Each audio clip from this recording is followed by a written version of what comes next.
Dari sisi neraca keuangan terlihat kas secara kuartal sebesar 492 miliar dan saham ini tanpa memiliki hutang bank sama sekali ya.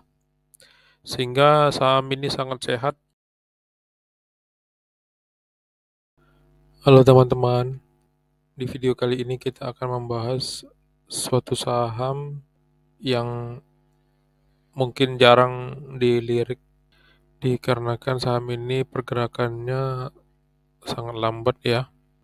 Saham ini berkode CAMP yang bergerak dalam pengolahan es krim.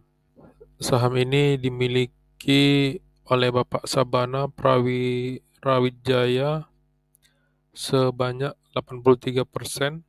Terlihat dari komposisi saham yang dimiliki baik investor asing maupun lokal, terlihat investor lokal lebih dominan di saham ini.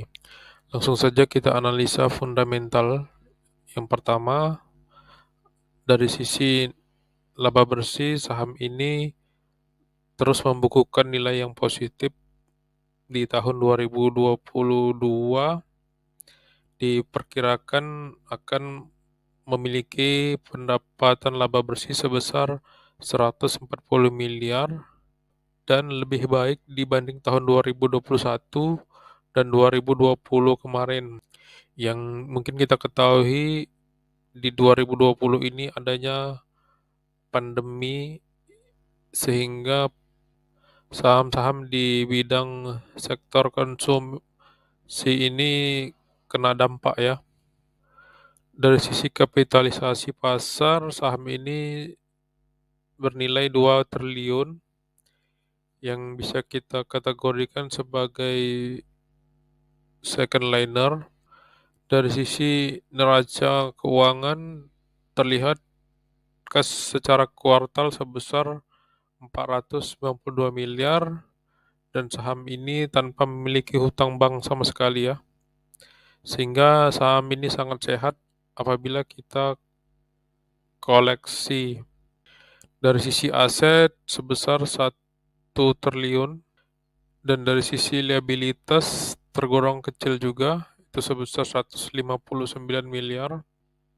Saham ini memiliki arus kas pendapatan operasi sebesar 232 miliar.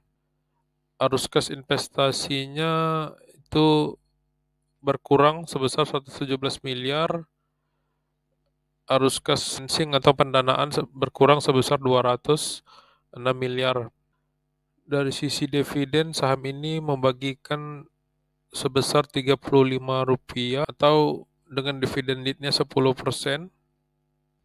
Dengan pembagian dividen yield yang 10% ini, harga saham Campina saja bisa melejit. Terlihat harga saham Campina ketika akan melakukan pembagian dividen itu melonjak mencapai 13,42%. Dari sisi valuasi, terlihat PBV di saham ini 2,2 kalinya. Kalau kita bedah lebih dalam lagi, pendapatan saham ini dari tahun 2017 itu mengalami kenaikan ya sampai tahun 2022 ini di masing-masing kuartal ketiganya. Dan laba tahun perjalanannya juga mengalami kenaikan di tahun 2021 dan 2022 ini. Hanya saja di tahun 2017 ke 2020 mengalami penurunan. Dari sisi arus kas operasi, kita lihat dari tahun 2017 juga mengalami kenaikan dan tahun 2021 tidak memiliki pendapatan ya. Di tahun 2022 ini mulai mengalami kenaikan. Begitu juga dari arus kas investasi terlihat seperti melakukan pembelian aset ya. Dan di arus kas pendanaan juga terlihat negatif yang biasanya ini adalah pembayaran hutang atau pembagian dividen. Nah, dari arus kas investasi tadi terlihat adanya penambahan aset tetap di saham ini ya, maka terlihat setiap tahunnya saham ini melakukan pembelian. Kemudian ada juga hasil penjualan aset tetapnya. Dari arus kas pendanaan tadi, ini sepertinya salah ya. Ini arus kas pendanaan, terlihat adanya pembayaran dividen. Jadi pengurangan uang yang dilakukan di saham ini adalah pembayaran dividen, bukan dari pembayaran hutang. Sehingga bagi teman-teman yang berharap untuk saham ini dikoleksi dalam jangka panjang dan berharap adanya pendapatan dividen, sangat cocok untuk teman-teman mengoleksi saham ini. Dari sisi valuasi, di PBV 2,2 kalinya ini ternyata sudah berada di PBV rata-ratanya, sehingga kita bisa berharap saham ini akan naik ke PBV tertingginya di angka 3,7 kalinya.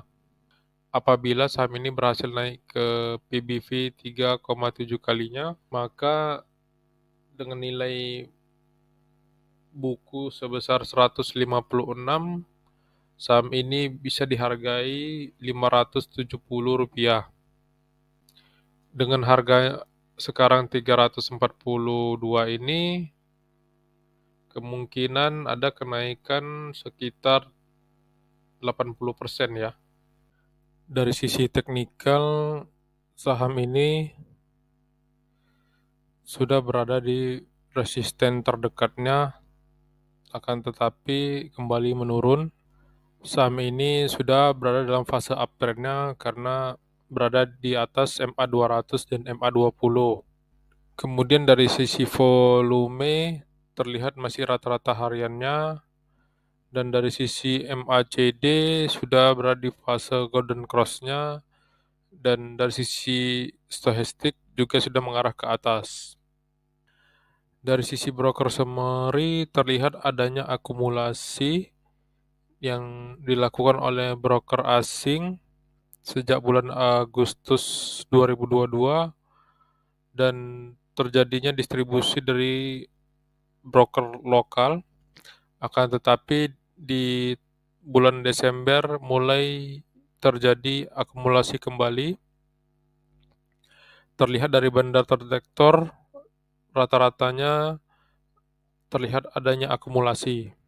Bagi teman-teman trader, mungkin sebaiknya saham ini kita tunggu dulu dia menurun kembali ke MA20-nya. Apabila terjadi pantulan untuk naik, maka saham ini bisa kita tradingkan, atau apabila dia bertahan menembus resisten terdekatnya ini, maka kita bisa trading di saham ini. Yang resisten terdekat berada di 380. Demikianlah analisa singkat yang dapat saya sampaikan, semoga bermanfaat.